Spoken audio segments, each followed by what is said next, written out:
Hallelujah, praise the Lord, hallelujah. Good morning and welcome to you all in the sweet and precious name of Jesus Christ. आप सबको इस सुबह के समय यीशु मसीह के नाम से स्वागत करते हैं. ആമേൻ. അനുഗ്രഹിക്കപ്പെട്ട നല്ല പ്രഭാതത്തിനായി ദൈവത്തെ സ്തുതിക്കുന്നു. Thank you Lord Jesus for this beautiful morning. Hallelujah. धन्यवाद यीशु, ये सुंदर दिन के लिए हम आपका धन्यवाद देते हैं. ആമേൻ. Jesus reigns. യേശു വാഴുന്നു ശുശ്രൂഷകളിലേക്ക് നിങ്ങൾക്ക് സ്വാഗതം. Jesus reigns സേവക്കായി में आप सबका स्वागत है. ആമേൻ. മറ്റൊരു മനോഹരമാകുന്ന സന്ദർഭം കൂടെ കർത്താവാകുന്ന യേശു നമുക്ക് നൽകിയിരിക്കുകയാണ് അവിടുത്തെ വചനം കേൾക്കുവാൻ വേണ്ടി. ഇന്ന് ഞായറാഴ്ചയാണ്. ഈ പ്രഭാതത്തിൽ തന്നെ ദൈവവചനം കേൾക്കുവാൻ ലഭ്യമാകുന്ന അവസരം ഏറ്റവും ഫലപ്രദമാകുന്നു. और एक अवसर ये सुंदर रविवार के दिन प्रभु ने दिया कि हम परमेश्वर की वचन से सुन सके. നിങ്ങൾ ഇന്ന് രാവിലെ ആത്മാവിലും സത്യത്തിലും കർത്താവിനെ ആരാധിക്കുവാൻ വേണ്ടി ചർച്ചിൽ പോകുന്നതിന് മുന്നമേ ഈ പ്രാരംഭ നിമിഷങ്ങളിൽ ഈ കേൾക്കുന്ന വചനം നിങ്ങൾക്ക് വളരെ അത്ഭുതകരമാകുന്ന വാതിൽ തുറക്കലുകളായി തീരട്ടെ. आज के दिन आप जब सच्चाई में और आत्मा में आराधना करने जा रहे हैं, उससे पहले जो वचन आप सुन रहे होने पाए कि ये वचन आपके जीवन में बड़ी आशीष को और आशीषों का द्वार आपके लिए खुल जाए. We decided to translate this message to Hindi so that the people in Arunachal Pradesh and other parts of North India, they can also receive the word of God. आज हमने ऐसा निर्णय लिया कि हम इसको ये मैसेज को हिंदी में भी परिभाषा करें ताकि जो लोग अरुणाचल से उत्तर भारत से जो लोग हैं उन लोग भी इसको सुन सकें. ഈ കഴിഞ്ഞ ദിനങ്ങളിൽ ഞാൻ നിങ്ങളുമായിട്ട് പങ്കുവെച്ചുകൊണ്ടിരുന്നത് ഓണറിനെ കുറിച്ചാണ്, ആദരവിനെ കുറിച്ച്, ബഹുമാനത്തെ കുറിച്ച്. During the past few days I was discussing about honor, and especially we are called as vessels of honor. पिछले दिनों में मैंने आदर, जो वचन से आदर के बारे में मैंने आपको सिखाया, आदर का पात्र के बारे में आपको मैं सिखा रहा था. Let's turn to 2 Timothy chapter 2 and verse number 20. We read that verse once again. I'm reading for this verse to you. The 2 Timothy chapter 2 and verse number 20. 2 Timotheos രണ്ടാമത്തെ അധ്യായം അതിൻ്റെ 20-ാമത്തെ വാക്യം. എന്നാൽ ഒരു വലിയ വീട്ടിൽ പൊന്നും വെള്ളിയും കൊണ്ടുള്ള സാമാനങ്ങൾ മാത്രമല്ല, മരവും മണ്ണും കൊണ്ടുള്ളവയുമുണ്ട്. ചിലത് മാന്യകാര്യത്തിനും ചിലത് ഹീനകാര്യത്തിനും ഉപയോഗിക്കുന്നു. Verse number 21. ഇവയെ വിട്ടകന്ന് തന്നെത്താൻ വെടിപ്പാക്കുന്നവൻ വിശുദ്ധവും ഉടമസ്ഥന് ഉപയോഗവുമായി നല്ല വേലയ്ക്കൊക്കെയും ഒരുങ്ങിയിരിക്കുന്ന മാനപാത്രമായിരിക്കും. हम अपना ध्यान लगाएंगे 2 तिमोथियों उसका 2 अध्याय उसका 20वां और 21 पर. जो वचन में लिखा है, बड़े घर में ना केवल सोने चांदी के पर काठ और मिट्टी के बर्तन भी होते हैं. कोई कोई आदर और कोई कोई अनादर के लिए. यदि कोई अपने आप को इससे शुद्ध करे, वह आदर का बर्तन और पवित्र ठहरेगा और स्वामी के काम आएगा और हर भले कामों के लिए तैयार होगा. We are called as vessels of honor when you accept Jesus Christ as your personal Savior and Lord. From that day onwards, He wants to make you a vessel of honor. നിങ്ങളെ ആദരവുകളുടെ പാത്രങ്ങൾ, ബഹുമാനം സ്വീകരിക്കുവാനുള്ള പാത്രങ്ങൾ എന്ന് ദൈവത്തിൻ്റെ വചനം വിളിച്ചിരിക്കുകയാണ്. യേശുവിനെ രക്ഷകനും കർത്താവായി സ്വീകരിക്കുന്ന ആ ദിനം മുതൽ നിങ്ങളൊരു വെസൽ ഓഫ് ഓണർ ആകുന്നു. परमेश्वर के वचन ने हमें आदर का एक पात्र कहा गया है. जिस दिन से हम परमेश्वर यीशु मसीह को अपना प्रभु उद्धारकर्ता स्वीकार करते हैं, वचन के अनुसार हमें कहा गया है कि हम आदर के पात्र हैं. Here in verse number 21, therefore if anyone cleanses himself from the latter, he will be a vessel of honor. That means a child of God purifies himself and walk according to the word of God, he can be called as a vessel of honor. ഈ വചനത്തിൽ വളരെ വ്യക്തമായിട്ട് പറയുന്നുണ്ട്, ജീവിതം സൂക്ഷിക്കണം, വിശുദ്ധമാകുന്നൊരു ജീവിതം നയിക്കുന്ന ഒരു ദൈവവൈതലിനെയാണ് വെസൽ ഓഫ് ഓണർ എന്ന് വിളിക്കുന്നത്. उसके 21वां पद आप ध्यान दें, वहाँ लिखा है, यदि कोई अपने आप को इनसे शुद्ध करता है. तो इससे देख सकते हैं कि एक परमेश्वर के संतान की कर्तव्य है कि अपने आप को वो पवित्र रखे, पवित्र जीवन बिताने का पूरा कोशिश करें. Amen. Praise the Lord. Hallelujah. അങ്ങനെയുള്ളവരാണ് യജമാനന് ഉപയോഗമുള്ള പാത്രങ്ങളായി തീരുന്നത്. Useful for the master, prepared for every good work. Such vessels of honor, they will become useful for the master, prepared for every good work. और ऐसे पात्र स्वामी के लिए काम आता है और हर भले कामों के लिए तैयार होता है. जो व्यक्ति अपने जीवन को पवित्र शुद्ध रखता है, उस व्यक्ति के बारे में यहाँ पर कहा गया है. ഇവിടെ ബഹുമാനം സ്വീകരിക്കുവാനും കഴിയും, നമുക്ക് ബഹുമാനം മറ്റുള്ളവർക്ക് കൊടുക്കുവാനും കഴിയും. Here one thing is very important, you can receive honor from others and also you can honor others. यहाँ पर आदर हम पा सकते हैं और आदर दूसरों को दे भी सकते हैं. We are honored not because of our good works, but because Jesus lives in us. നമുക്ക് ആദരവും ബഹുമാനവും ലഭിക്കുന്നത് നമ്മുടെ ഏതെങ്കിലും പ്രത്യേക കഴിവുകൾ കൊണ്ടല്ല, യേശു നമ്മിൽ ജീവിക്കുന്നത് കൊണ്ടാണ്. हमें आदर मिलता है कोई हमारे कुछ भलाई या अच्छाई के कारण नहीं, लेकिन यीशु मसीह हमारे अंदर वास करता है, इसके कारण हमें आदर मिलता है. വളരെ പ്രധാനപ്പെട്ട ഒരു കാര്യം, അവിടെ നമ്മൾ മറ്റുള്ളവർക്ക് ബഹുമാനം കൊടുക്കുവാൻ നമുക്ക് ഒരു ഉത്തരവാദിത്വമുണ്ട്. ഒരു പ്രധാനപ്പെട്ട ഭാഗമാണ് അത്, നമുക്കൊരിക്കലും ഒഴിവാക്കുവാൻ കഴിയത്തില്ല. ദൈവത്തിൻ്റെ വചനം പറയുന്നത് എല്ലാവരെയും ബഹുമാനിപ്പീൻ എന്നാണ്. ആമേൻ. So it's very important, we have a responsibility to honor others, and Bible says that honor all. In let me go to 1 Peter chapter 2 and verse number 17. 1 Peter chapter 2 and verse number 17, it says, honor all people, love the brotherhood, fear God, honor the king. So it is written there, honor all people. हमें और एक बात यहाँ ध्यान देना है जो प्रमुख है, कि हमें दूसरों का आदर करना है, सभी का आदर करना है. इसके लिए हम देखेंगे पहला पत्रोस 2 उसका 17, वहाँ पर लिखा है, सबका आदर करो, भाइयों से प्रेम रखो, परमेश्वर से डरो, राजा का सम्मान करो. ആമേൻ. ധനികനായാലും ദരിദ്രനായാലും ബഹുമാനം കൊടുക്കുവാൻ നിങ്ങൾക്ക് ഉത്തരവാദിത്വമുണ്ട്. Whether he is a rich person or a poor man, you have a responsibility to honor all. एक व्यक्ति धनी हो या गरीब हो, लेकिन हमारा कर्तव्य है कि हम सबको आदर करें. The other day we started learning about honoring father and mother, honoring our parents. കഴിഞ്ഞ ദിവസം നമ്മൾ മാതാപിതാക്കളെ ബഹുമാനിക്കുന്നതിനെ കുറിച്ച് പഠിച്ചു. അത് വളരെ പ്രധാനപ്പെട്ടതാകുന്നു, ദൈവത്തിൻ്റെ വചനത്തിലെ കൽപ്പനയാകുന്നു. पिछले दिनों में हमने सीखा कि हमें अपने माता पिता का आदर करना है. ये बहुत ही खास है और ये परमेश्वर का वचन का एक आज्ञा भी है. In Exodus chapter 20 and verse number 12, we see it is written, honor your father and your mother, that your days may be long upon the land which the Lord your God is giving you. Amen. 10 കൽപ്പനയിൽ പ്രധാനപ്പെട്ടതാകുന്നു നിന്റെ അപ്പനെയും അമ്മയെയും ബഹുമാനിക്കുക. ആമേൻ. നീ ഭൂമിയിൽ ദീർഘായുസ്സോടുകൂടെ ഇരിപ്പാൻ. पुराने नियम में सबसे एक मुख्य आज्ञा है, 10 आज्ञाओं में निर्गमन की किताब उसका 20वां अध्याय 12 पद में लिखा है, तू अपने पिता और अपनी माता का आदर करो, जिससे जो देश तेरे परमेश्वर तुझे देता है उसमें तू बहुत दिन तक रह पाओगे. तो वचन के अनुसार हमें माता पिता का आदर करना बहुत ही जरूरी है. Amen. Praise the Lord. Hallelujah. And we see in the New Testament when Paul was writing his letter to the church of Ephesians, he is mentioning this commandment in the New Testament in Ephesians chapter 6 and verse number 1 to 3. Paul speaks about honoring your parents. Let me read it for you. Verse number 1 onwards. Children, obey your parents in the Lord, for this is right. Honor your father and mother, which is the first commandment with a promise.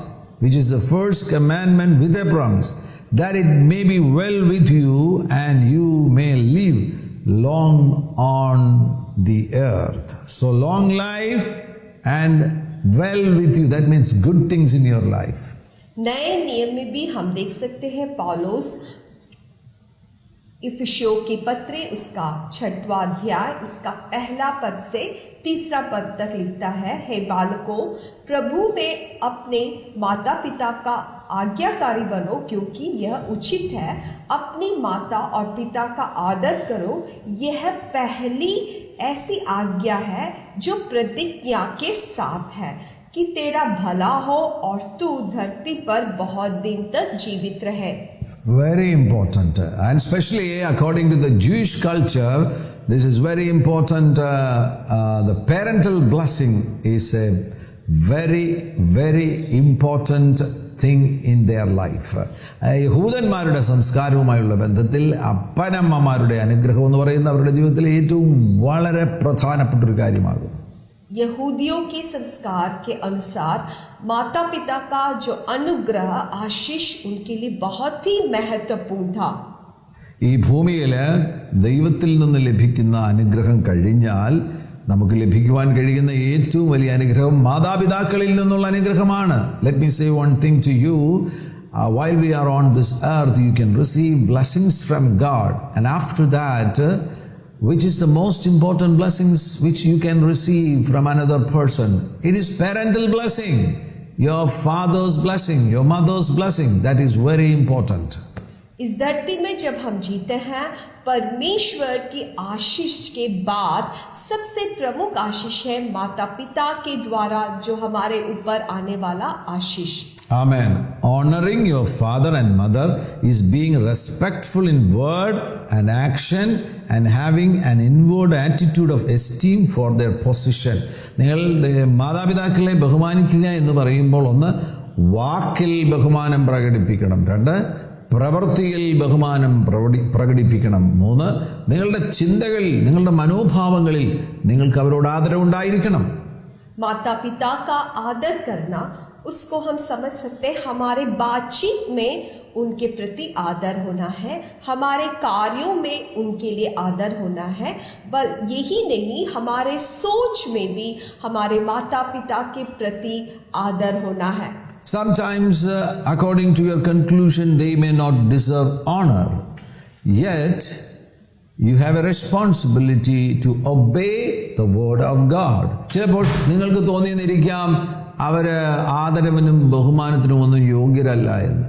എന്നാൽ പോലും ദൈവത്തിൻ്റെ വചനം നിങ്ങൾ അനുസരിക്കണം എന്നുള്ളത് ദൈവത്തിൻ്റെ ഉദ്ദേശമാകുന്നതിനാൽ വചനപ്രകാരം നിങ്ങൾ അവരെ ആദരിച്ചേ മതിയാകുകയുള്ളൂ. कई बार आपको लगेंगे या आपके सोच में हमारे माता पिता इतने आदर के योग्य नहीं है, फिर भी वचन के अनुसार ये हमारा कर्तव्य है कि हम अपने माता पिता का आदर करें. Amen. Praise the Lord. ശലോമോന്റെ അനുഭവം നമ്മൾ പഠിക്കുന്ന സന്ദർഭത്തിൽ ശലോമോൻ മാതാപിതാക്കളെ ബഹുമാനിക്കണമെന്ന് സദൃശവാക്യങ്ങളിൽ ആവർത്തിച്ച് എഴുതിയിട്ടുണ്ട്. When we study the story of Solomon in the Old Testament, Solomon wrote to honor parents in the book of Proverbs. Again and again we can see verses in the book of Proverbs which speaks about honoring parents. Suleman भी अपने माता पिता का आदर करना कर नीति वचन में बार बार उसने लिखा है. And what is the success or what is the secret of the success of Solomon? We know from the word of God that he had a great honor for his father David. ശലോമോന്റെ ജീവിതത്തിൽ പിന്നീട് അദ്ദേഹം പരാജയത്തിലേക്ക് പോയെങ്കിൽ പോലും ആരംഭ സമയങ്ങളിൽ ഒരു വിജയിയായി തീർന്നതിൻ്റെ പിന്നിലെ രഹസ്യം എന്ന് പറയുന്നത് തൻ്റെ പിതാവിനോടുള്ള ആദരവ്, ബഹുമാനം അതായിരുന്നു. सुलेमान के जीवन में उसकी रहस्य, उसकी सफलता का रहस्य उसके प्राथमिक घटों में या पहले पद में, बाद में वो पाप में गिरा, लेकिन उस जब प्रथम में वो अपने पिता दाऊद का बहुत आदर करता था. If you go with me to 1 Kings in chapter 3 and verse number 4 onwards, when God appeared to Solomon in a dream, Solomon was speaking about or talking about his father David. ആമേൻ. 1 രാജാക്കന്മാരുടെ പുസ്തകം 3-ാമത്തെ അധ്യായം 4 മുതലുള്ള വാക്യങ്ങളിലേക്ക് പോകുമ്പോൾ ഒരു സ്വപ്നത്തിൽ ദൈവം സോളമന് പ്രത്യക്ഷനായ സന്ദർഭത്തിൽ, ശലോമോന് പ്രത്യക്ഷനായ സന്ദർഭത്തിൽ ശലോമോന് ദൈവത്തോട് പറയുന്നത് ദാവീദിനെ കുറിച്ച്, അപ്പനെ കുറിച്ചാണ്. और पहले राजा उसका 3 अध्याय उसका 4 पद में हम देख सकते हैं, जब सुलेमान को परमेश्वर सपने में दर्शन आया, सपने में उससे बात किया, तो सुलेमान परमेश्वर से अपना पिता दाविद के बारे में कहता है. അവിടെ ദൈവം ശലോമോനോട് ചോദിച്ചു, നിനക്ക് എന്താണ് ആഗ്രഹം, നീ അത് ചോദിച്ചു കൊള്ളുക. God asked Solomon, what shall I give you? എന്തും ചോദിക്കാം, എന്തും വേണമെങ്കിൽ ചോദിക്കാം. तो परमेश्वर वहां पर सुलेमान से पूछा कि तुम्हें क्या जरूरत है, तुम्हारी जरूरत कुछ भी हो तुम पूछ सकते हो. 6-ാമത്തെ വാക്യത്തിൽ ശലോമോന് ദൈവത്തോട് സംസാരിക്കുകയാണ്. You have shown great mercy to your servant David. ഫാദറിന്റെ കാര്യം അവിടെ പറയുന്നു. അതെന്താണ് വ്യക്തമാക്കുന്നത്? അതേപോലെയുള്ള ഒരു ഓണർ ഫാദറിനോട് ശലോമോൻ ഉണ്ടായിരുന്നു. We see when Solomon was talking to God, he says about his father, and that proves that he had a great honor for his father David. उसका 6 पद में हम देख सकते हैं, सुलेमान परमेश्वर से अपना पिता दाऊद के बारे में कह रहा है. तो इससे समझ सकते हैं कि सुलेमान के हृदय में अपने पिता दाऊद के प्रति कितना आदर था. About his father, he says that David walked before you in truth. My father David walked before you in truth, in righteousness and in uprightness of heart with you. You have continued this great kindness for him. So he's speaking about his father David. उसके 6 पद में नीचे जब हम पढ़ते हैं, सुलेमान अपने पिता के बारे में कहता है कि मेरा पिता दाऊद जो सच्चाई के साथ धर्म और मन की सच्चाई से चलता था और उसके ऊपर परमेश्वर की करुणा बड़ा था. तो यहाँ पर अपने पिता दाऊद के बारे में सुलेमान कहता है. Amen. Praise the Lord. Hallelujah. And then when he wrote the book of Proverbs, we can refer a few verses like Proverbs chapter 1 and verse number 8.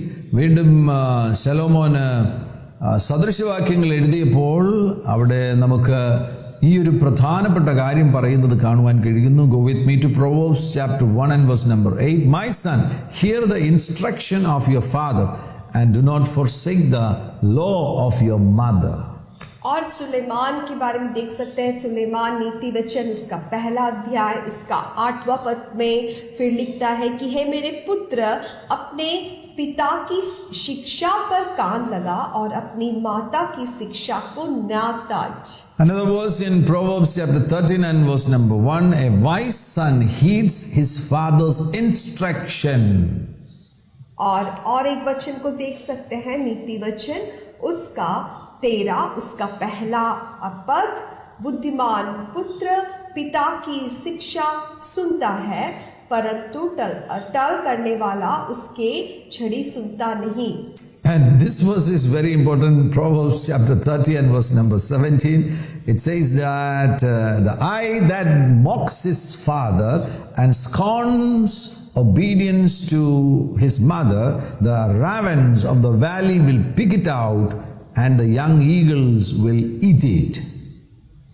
और नीति वचन 30 का उसका 17 उसमें लिखा है, जिस आंखों से कोई अपने पिता पर अनादर की दृष्टि करता है और अपमान के साथ अपनी माता की आज्ञा न मानता है, उसके आँख तो तराई के कौवा खोद कर निकाल देगी और उकाब के बच्चे खा डालेंगे. That means those children who are dishonoring their parents will have to face negative consequences.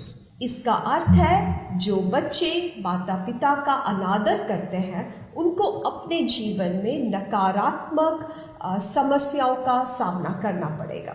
Solomon, the wisest man, urged children to respect their parents. ഏറ്റവും ജ്ഞാനിയാകുന്ന ശലോമോൻ കുഞ്ഞുങ്ങളോട് പറയുകയാണ്, മാതാപിതാക്കളെ ബഹുമാനിക്കുക.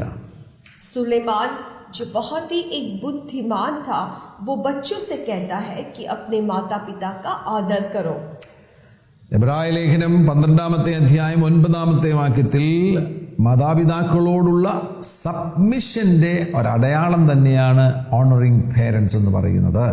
When you study Hebrews chapter 12 and verse number 9, it proves that it is an expression of submission to your parents. When you honor your parents, that is an expression of submission to your parents. इब्राहियों 12 अध्याय उसका 9 पद में जो वचन लिखा है, वो वचन से हम समझ सकते हैं कि जब हम माता पिता की बात को हम स्वीकार करते हैं, वो हमारे माता पिता के लिए जो समर्पण है, सबमिशन है, उसको दिखाता है. In Malachi chapter 1 and verse number 6, a son honors his father. It is written there, a son honors his father. മലാഖിയുടെ പുസ്തകം 1-ാമത്തെ അധ്യായം 6-ാമത്തെ വാക്യത്തിൽ അവിടെ രേഖപ്പെടുത്തിയിരിക്കുന്നു, ഒരു മകൻ അപ്പനെ ആദരിക്കേണ്ടതാകുന്നു. मलाकी उसका पहला अध्याय उसका 6 पद में हम देख सकते हैं कि एक पुत्र अपने पिता का आदर करते हैं. യേശുവിൻ്റെ അനുഭവം പഠിക്കുകയാണെങ്കിൽ ലൂക്കോസിന്റെ സുവിശേഷം 2-ാമത്തെ അധ്യായം 51-ാമത്തെ വാക്യത്തിൽ രേഖപ്പെടുത്തിയിട്ടുണ്ട്, യേശു തൻ്റെ മാതാപിതാക്കൾക്ക് കീഴ്പ്പെട്ടിരുന്നു എന്നാണ് അവിടെ രേഖപ്പെടുത്തിയിരിക്കുന്നത്. ആമേൻ. When we study the example of Jesus Christ in Luke chapter 2 and verse number 51, then he went down with his parents and came to Nazareth and was subject to them. He was willing to submit to his parents. हम यीशु मसीह के बारे में भी देख सकते हैं, लूका उसका 2 अध्याय में देख सकते हैं, उसका 51 पद में देख सकते हैं कि यीशु मसीह अपने माता पिता के वश में रहता था. And not only that, in Matthew chapter 26 and verse number 39, we see he was obedient to his heavenly Father.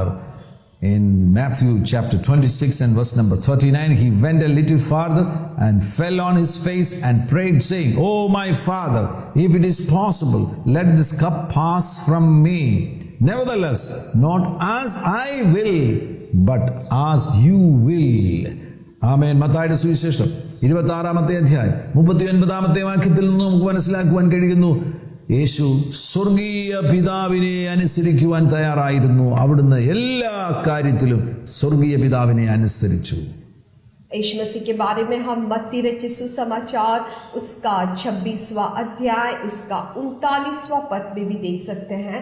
यीशु मसीह अपने स्वर्गीय पिता से कहता है, मेरे पिता, यदि हो सके तो ये कटोरा मुझसे टल जाए, तो भी जैसे मैं चाहता हूँ वैसा नहीं, परंतु जैसा तू चाहता है. पूरी तरीके से अपने स्वर्गीय पिता की इच्छा के लिए अपने जीवन को उसने समर्पण किया. If some young children are hearing us, we want to say some practical things. ഞങ്ങളെ ശ്രവിക്കുന്ന യൗവനക്കാരുണ്ടെങ്കിൽ ഞങ്ങൾ ചില പ്രായോഗിക കാര്യങ്ങൾ പറയുവാൻ ആഗ്രഹിക്കുന്നു. अगर हमें अभी कुछ ऐसे बच्चे या जवान बच्चे सुन रहे हैं, आपके जीवन के लिए, आपके जीवन में लागू करने के लिए कुछ प्रैक्टिकल बातों को हम बोलना चाहते हैं. Amen. During morning time, greet your parents. Say, Amen, hello to your papa and to your mummy and say to them, I love you. सुबह के समय आप जब अपने माता पिता को मिलते हैं, आप उनका ग्रीट करें, उनसे कहें कि हाँ, मैं आपसे प्यार करता हूँ. And do not disregard them. അവരെ ഒരിക്കലും ആമേൻ നിഷേധിക്കരുത്. അവർക്ക് കീഴ്പ്പെടുവാൻ നിങ്ങൾ തയ്യാറാകണം. कभी भी अपने माता पिता का अनादर ना करें. वो जो कहते हैं उनको हम जब ना सुनी करते हैं तो वो अनादर है. When they share something, pay attention to them. Treat as valuable people and honor them from the bottom of your heart. जब हमारे माता पिता कुछ हमसे उपदेश देते हैं, उसको ध्यान से सुने. Amen. Praise the Lord. Hallelujah. And we are living in a modern age. We don't see such principles in operation in our society. ഇന്ന് നമ്മൾ ആധുനികമാകുന്ന ഒരു ലോകത്തിലാണ് ജീവിക്കുന്നത്. ഈ പറയുന്ന തത്വങ്ങളൊന്നും സംഭവിക്കാത്ത ഒരു സമൂഹത്തിലാണ് നമ്മളിപ്പോൾ ആയിരിക്കുന്നത്. लेकिन आज के दिनों में हम जो कह रहे हैं, ये बहुत कम लोग पालन करते हैं. ऐसी बातें हम लोगों के जीवन में नहीं देखते. അങ്ങനെയുള്ളവർ ചിലപ്പോൾ റിഗ്രറ്റിലേക്ക് പോകേണ്ടതായിട്ട് വരും. മാതാപിതാക്കൾ ഈ ലോകത്തിൽ നിന്നൊരു ദിവസം മാറ്റപ്പെടും. അതിനുശേഷം നിങ്ങൾക്ക് ചിലപ്പോൾ അവരെ ആദരിക്കുവാൻ ഒരു അവസരം ലഭിക്കുകയില്ല. ഖേദങ്ങളിൽ നിങ്ങൾ ജീവിക്കേണ്ടതായിട്ട് വരും. Such children will probably they will live in regret because someday their parents will depart from this earth and after that you will not get an opportunity to honor them. ऐसे बच्चों को हो सकता है कि उनको जो अभी समय मिल रहा है माता पिता का आदर करने के लिए, तो अगर वो आदर नहीं करते तो उनको बाद में उसके लिए दुख उठाना पड़ेगा, क्योंकि माता पिता हरदम हमारे साथ नहीं रहेंगे, वो एक दिन इस दुनिया से चले जाएंगे। तो फिर वो पछताएंगे कि हमने अपने माता पिता का आदर नहीं किया। When they become old, be helpful to them, be generous to them, be kind to them, love them and protect them. जब हमारे माता पिता बुजुर्ग हो जाते हैं, हमें उनका आदर करना है, उनका परिपालन करना है, उनको देखभाल करना है। And finally, if your parents are alive, go to them, kneel down before them and tell them to lay their hands on you and to bless you. നിങ്ങളുടെ മാതാപിതാക്കൾ ഇപ്പോൾ ജീവനോടുകൂടി ഇരിക്കുന്നുവെങ്കിൽ ഞാനൊരു നിർദ്ദേശം പറയാം. നിങ്ങൾ അവരുടെ അരികിലേക്ക് പോകുക, മുട്ടുമടക്കുക, അവരോട് ആവശ്യപ്പെടുക, കൈവച്ച് നിങ്ങളെ അനുഗ്രഹിക്കുവാൻ വേണ്ടി. अगर आपके माता पिता आज जीवित है तो मैं आपसे कहना चाहता हूँ कि जल्दी से जल्दी ही जब आप सके तो उनके पास जाए और अपने घुटने को झुकाकर उनसे कहे कि उनके हाथ आपके सिर पर रखकर आपको आशीष करने के लिए। ഒരുമിച്ച് പ്രാർത്ഥിക്കാം. आइए हम मिलकर प्रार्थना करें। Father, in the name of Jesus, we come before your presence. Thank you for making us vessels of honor. ഞങ്ങളെ ബഹുമാനം സ്വീകരിക്കുവാനുള്ള പാത്രങ്ങളാക്കി, മാന്യ പാത്രങ്ങളാക്കി മാറ്റിയിരിക്കുന്നതിനാൽ, മാനപാത്രങ്ങളാക്കി മാറ്റിയിരിക്കുന്നതിനായി സ്തോത്രം ചെയ്യുകയാണ്. स्वर्गीय पिता, हम आपका धन्यवाद करते हैं कि आपने हमारे जीवन को आदर के पात्र के योग्य बनाया है। ഈ ശബ്ദം കേൾക്കുന്ന എല്ലാവരെയും അങ്ങ് അനുഗ്രഹിക്കണം കർത്താവേ. Lord Jesus, Amen. Stretch your hands upon all these precious people and bless them, Lord. स्वर्गीय पिता, जितने लोग इस संदेश को सुनते हैं, आप सबके ऊपर आपका अनुग्रह को भेजें। Those who are sick on your body right now, look to the face of Jesus Christ. Focus on Him and He is going to touch you right now. Receive your healing in the name of Jesus. ശരീരരോഗം അനുഭവിക്കുന്നവർ ഇപ്പോൾ യേശുവിൽ നിന്നൊരു സൗഖ്യത്തിനായി അവിടുത്തെ മുഖത്തേക്ക് നോക്കുക, അവിടുത്തെ മുഖത്തേക്ക് നോക്കുക. യേശു നിങ്ങളെ ഇപ്പോൾ തൊടുന്നു. യേശുവിൻ നാമത്തിൽ സൗഖ്യം സ്വീകരിക്കുക. और जो लोग शारीरिक रीति से बीमार हैं, आप यीशु के मुंह के और ताके होने पाए कि यीशु मसीह आपको पूरी तरीके से चंगा करे। സാമ്പത്തികമാകുന്ന ബുദ്ധിമുട്ടിലോ കടഭാരത്തിലോ ജോലിയില്ലാത്ത അവസ്ഥയിലോ ആയിരിക്കുന്നവരുണ്ടെങ്കിൽ ഇപ്പോൾ ഒരു അത്ഭുതം നിങ്ങൾക്ക് വേണ്ടി യേശു ചെയ്യുന്നത് വിശ്വാസത്തോടുകൂടെ സ്വീകരിക്കുക. Those who are struggling in the financial area, lack of funds and debt, and also if some of you are not having a good job, right now I decree a breakthrough in your life, a great breakthrough, a financial breakthrough in your life. Receive it in the name of Jesus Christ. और जो व्यक्ति लोग आर्थिक समस्या से होकर जा रहे हैं, जो तनाव से, कर्ज से, जिनका नौकरी नष्ट हुआ है या नौकरी नहीं है, प्रभु इन लोगों के लिए प्रार्थना करते हैं और इनके लिए घोषणा करते हैं कि आपकी बड़ी एक छुटकारा इनके आर्थिक क्षेत्र में आ जाए। Amen. Thank you, Lord, for hearing our prayers and thank you for answering our prayers. കർത്താവാകുന്ന യേശുവേ, ഞങ്ങളുടെ പ്രാർത്ഥന കേട്ടതിനായി സ്തോത്രം, ഉത്തരം നൽകിയതിനായി സ്തോത്രം. In Jesus' name. प्रभु हमारे प्रार्थना सुनने के लिए धन्यवाद, प्रार्थना का उत्तर देने के लिए धन्यवाद, यीशु मसीह के नाम से। Amen. Hallelujah. Thank you so much for joining this morning session. God bless you abundantly. आप सबको इस सुबह के वक्त हमारे साथ जुड़ने के लिए धन्यवाद। परमेश्वर बहुतायत से आपको आशीष दे। Amen. आमीन।